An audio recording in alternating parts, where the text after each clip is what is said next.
Welcome to my parlor. Welcome, traveler, to the Hidden Corner Finds. I am Joanne, and this is my humble store. Pull up a chair, stay a while, make yourself at home. What? Oh, you want to know what I'm selling? Everything and anything. In short, I have a passion for why did it just bleep me? All I said was I have a passion for picking, I said. Yeesh. You can't say anything on YouTube these days without this censorship. Anyways, as I was saying, I have a passion for picking. For me, there is nothing more satisfying than finding a unique and forgotten item and uniting it with someone who will really appreciate it for years to come. Whether it's a soapstone carving, an old book, or simply a mug to make you laugh, I try and find something for everyone. My goal is to make you a confident buyer. Older items often have a lifetime of stories to tell. I strive to describe the good as well as the bumps and bruises they've experienced along the way. It's important that the pictures reflect what you will receive. To that end, I always encourage questions and will do my best to respond as quick as possible. Appreciate you stopping by the store. If you can't find what you're looking for, please don't hesitate to contact me. I'm always looking for new ideas and will keep an eye out for your item in my travels. God damn it! Honey, what the f*** happened to my action figure collection? Whoops, gotta go. Bye. Hello and welcome back to Toy Thursday with Johnny Tiger on November 14th, 2024. This is a very old action figure we're looking at today. This is Jun Kazama from Tekken. This was made by Epic back in, I believe, 1998, 99. At the latest, I believe it will be 2000. It's really old. And one of my older figures in my collection, definitely. Um, I still have most of her accessories too. That's pretty cool. Maybe one day we'll take a closer look at this figure because for an old figure, she's actually not bad. But today, we're actually going to be here to look at her son. It's not very often that we get a mother and son pair in action figure world. Yeah, there's the Invisible Woman and the Valeria and Franklin. For a Marvel Legend, I guess that's a one mother and son pair. Um, and I suppose if I try hard enough, I can think of a couple of others. But yeah, you usually either get the parent or the child. It's very rare that we see a mother and son or mother and daughter pair in the action figure collection. So in this case, we actually have uh, Jun Kazama, the mother, and Jin Kazama, the son, who will be taking a closer look today. Jin is much newer. I believe he was released last year by Bandai America. Yeah, I kind of flinch a little bit when I say Bandai America because their stuff usually is kind of, I can't say crappy because they usually look really good, but they usually, yeah, okay, they usually are kind of crappy. Not as crappy as some of the Mattel stuff, but comparing to Hasbro, they are definitely a bit on the crappy side. And when you are crappy compared to Hasbro, there's a problem. And Hasbro is kind of mediocre to begin with, and then Bandai Americas is like a little bit crappier than Hasbro. Then that's a problem. But anyway, is this figure of Jin from Tekken 8 worth having or not? Let's take a look at his packaging, and then we'll do a deep dive, well, maybe not so deep, but we'll do a detailed talk about the character's background.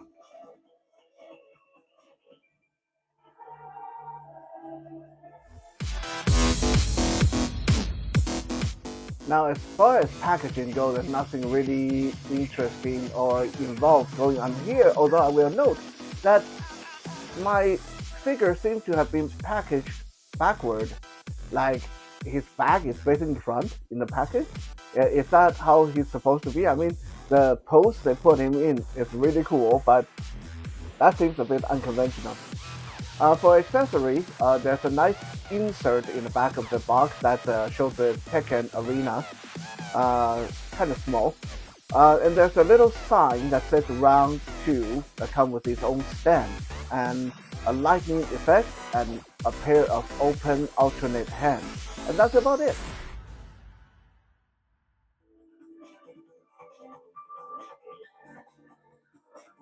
Now, just in case some of you have not watched the Netflix Tekken Bloodline series, I don't want to spoil it completely for you guys, but spoil alert just in case. Okay, um, I recommend that series? Well, kind of yes and no. Like most video game two movies, it's not perfect. It's far from being perfect. But if you just want, if you're a big fan of Tekken and you don't mind that it's a little bit wonky and doesn't follow the video game script, if you just think of it as a bit of an alternative reality, then I think it's worth a watch. I enjoyed it. I watched it uh, 3 times already, and yeah, there's a lot of inconsistency, and the pacing is really bad, but I enjoyed it. I think it's relatively well done, especially compared to the movies anyway. Um, so just in case, again, you have not watched it, spoiler alert. So, who is Jin Kazama? Jin Kazama grew up with his mother, not knowing who his father was, and at the age of 15, a demon showed up named Ogre and seemingly killed his mother for no reason other than wanting to absorb her energy. And before she died, John told Jin, "Go find your grandfather. Your grandfather is the uh, famous Heihachi Mishima of the Mishima Corporation, one of the richest and most ruthless guy in the world." And I guess that's pretty scary, right? I mean, you think you're a normal boy growing up, and then suddenly you're told that, oh, by the way, and you're the son, you're the grandson of this scary ass old guy who is probably going to kick your ass, and you gotta go find him, and then he'll take care of you. Well, Jin went to the Mishima Corporation and met his grandfather, and his grandfather basically told him, "Oh, the martial art you learned from your mom is crap. Okay, that shit is too soft. That shit is too mild, too gentle. We don't do the gentle stuff. If you are a true Mishima, you got to do the Mishima style karate, and that is all about breaking stuff, breaking people, breaking bones." Uh, uh, uh, killing anything that stands in your way, because only true power, only ruthless true power is the way to victory. And so, from the age of 15, Jin is being brainwashed by his grandfather and taught this super crazy, powerful martial art of the Mishima style. And then by the time he's 19, I believe, 18 or 19, he entered the Tekken tournament, the uh, King of the Iron Fist tournament, with a expressive goal to lure out this demon that killed his mom. And in the end, after a lot of twists and turns, he met some friends, fought some enemies. We are going to glimpse past that. Um, he finally fought Ogre and defeated Ogre. And you think that, okay, that's cool, that the hero triumphed and everything is good. But then his crazy grandfather tried to kill him because his grandfather knew that Jin, just like his father Kazuya, who we have not really known unless you play the video game. If you go by the TV series, you don't really know his dad. Uh, from the video game, we know who Kazuya is. Kazuya is basically uh, this guy possessed by a devil, and he's super powerful because he's a devil power, and so Jin, because he's Kazuya's son, he inherited the devil power. So Heihachi, his grandfather, wanted to kill him to end the devil bloodline. Um, and so the grandfather tried to kill the grandson. The grandson turned into the devil demonic form and beat the crap out of the grandfather and then flew away. And then that's basically the last scene we see in the TV series. In the video game, we know that there's a lot more going on. He later came back and fought more demons and tried to end his own life and I hate to be the devil but I can't help it and oh the poor me. I hate that kind of crappy stuff. Anyway, there's a lot of wishy-washy. Oh, my darkness is too strong, but I want to be a good guy, and that kind of wavering back and forth until in Tekken 8, which this action figure portrays the version of Jin from Tekken 8. I believe he is like 21 years old by that time. He finally was able to accept himself. Yeah, I know. Fighting video game storyline is always really lame. So he finally embraced his demonic self and became one with the devil, and the devil turned out to be not too bad, and everything is okay, and the hero can be the hero, and don't have to worry about his demonic power anymore. Whew, that was a bit of a mouthful. I glossed past a lot of details because a lot of it is really convoluted and really repetitive. Again, fighting video game storyline usually suck, and this whole I'm a Mishima, but I don't want to be a Mishima. I'm a devil, but I don't want to be a devil. And what should I do? And I lose control of my power. Oh no, I'm going to kill myself. Ah, that crap just drives me nuts. I even though Tekken is one of my favorite video games, I have never been a big fan of the whole family storyline. I prefer the more lighthearted characters like Paul Phoenix, martial law, trying to win the tournament so they can open their own dojo. That's fun, okay? Or you want something a little bit more serious. Eddie Gordo, uh, uh, going to jail and learning martial art and stuff like that. Or how about the storyline for Brian Fury being turned into a cyborg and he used to be a policeman, a corrupt policeman, and now he's this cyborg trying to uh, temper down his psychotic rage, and then his former partner have to hunt him. Like there's so many good storyline, light-hearted, fun storyline in Tekken. Yes, Mishima's family is basically the main story going on because they are the ones that run the Tekken tournament. But it is just too convoluted, too wishy-washy for me. One minute grandfather's dead, next minute grandfather's alive, next minute grandfather tried to kill grandson, and the next minute, oh no, the dad presumed dead, but he's alive, and then dad come back and kicks the crap out of grandfather and grandson, and now grandfather and grandson have to work together. There's so much of that going on in the Mishima family plot that drives me crazy. Anyway, with all that out of the way, let's talk a little bit about the action figure itself. But before we do that, let me show you guys some quick photos of the figures and in a few poses, and then we'll talk a little bit more about it.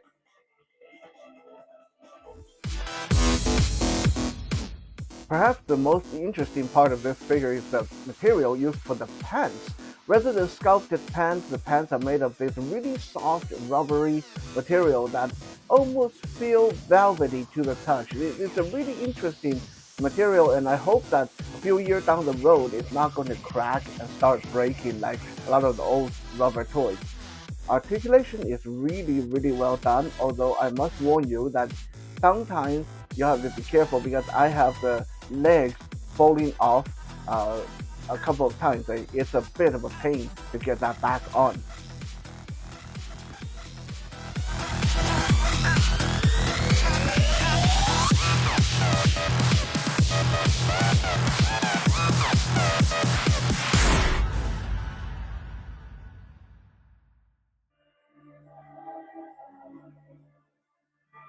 So uh, let's get this out of the way. I want to get the bad stuff out of the way. There's three things that are kind of bad about this figure. Okay? None of them horrible, horrible, but there's three things. Number one, uh, his expression is really bland. Now, I only have known that because I watch other reviews and read other reviews. Because for a blind guy like me, facial expression really doesn't matter. Um, but yeah, it's worth mentioning there's no alternate head with alternate expression. So I think that is a bit of a foo-foo kind of situation.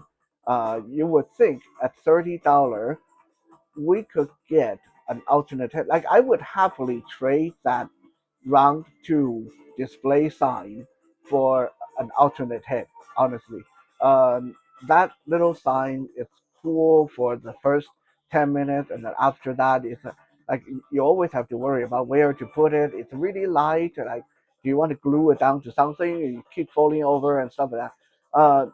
Yeah, an alternate head would be nice. So that's number one. The expression is really boring on this character.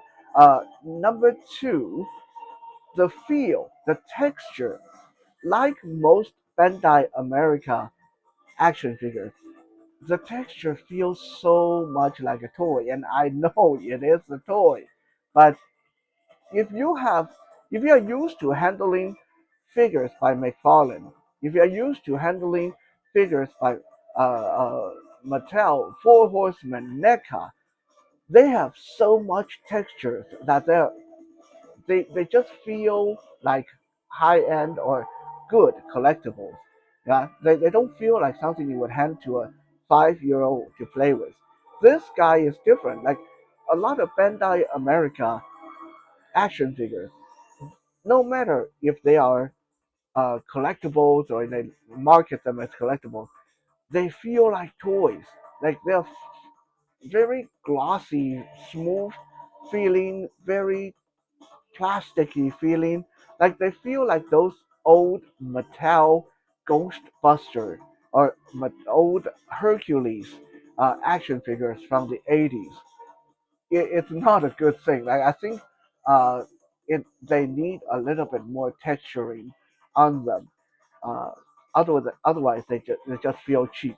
I mean, it is kind of cheap, $30, but come on, McFarlane figures are like $19, $20, and they have way more texture on them than Bandai America figures.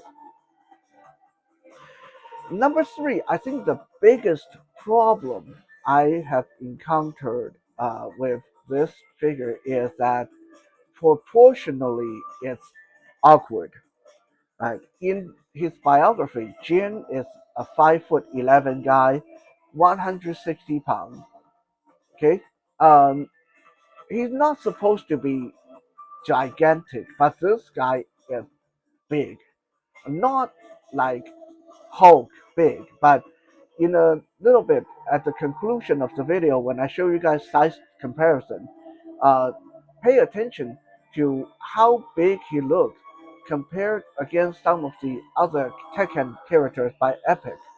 And then, of course, he's going to be too small if you compare him against Storm collectible Tekken figures. So he's really awkward. Like he's either going to be too big or he's going to be too small. Even compare against things from his own era. Okay, the last few photos I took in the size comparison, I put him against Cottonmouth from Marvel Legends by Hasbro. Now, Cottonmouth is a 6'6", 270-pound guy. He's gigantic. Okay, like in the comic, he's big. And in Marvel Legend, he's using their big, large human body, large male body. And in the photo, you can see that Jin doesn't even look smaller than Cottonmouth.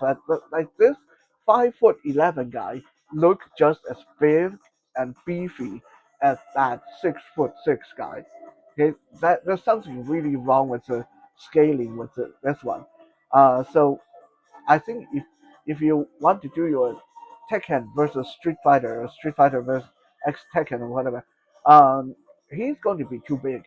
Like against those Street Fighter figure by uh, I just kind of went blank.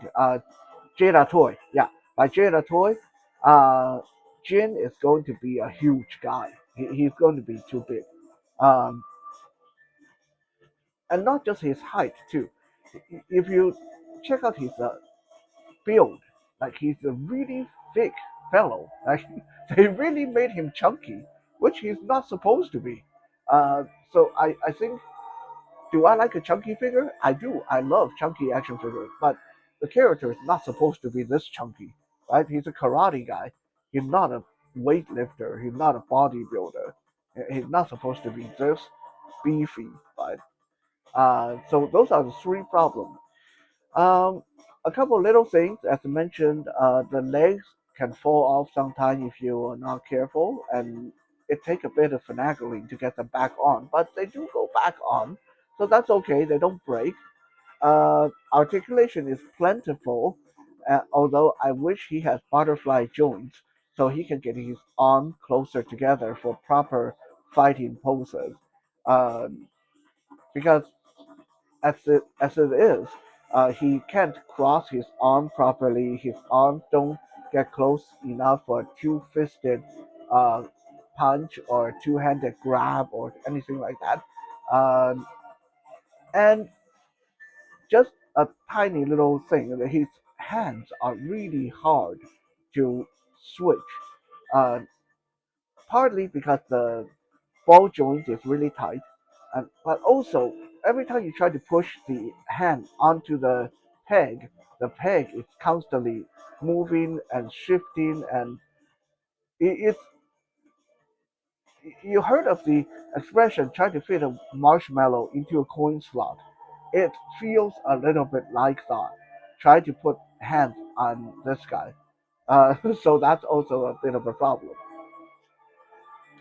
Um, there's really not much else I can say about it. He's a $30 figure, so he's definitely not like high end or even middle of the road. For $30, I think he's okay.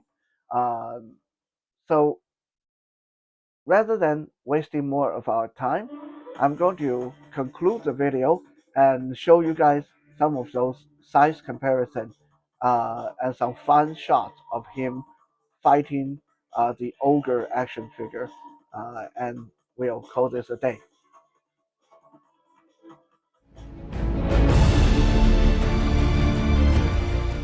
In conclusion, I think the Jin action figure by Bandai America at $30, it's not bad. It's not perfect, but it's not bad. You're getting a really well articulated figure that comes with energy effect and a pair of alternate hands. I think he is proportionally problematic because he's too big for the character and will fit kind of weird with the other guys if you want him to be the right size. But if you just want a muscular looking, badass, topless martial art guy, then he's not bad. Not a bad figure at all. Thank you for watching. We'll be back again tomorrow.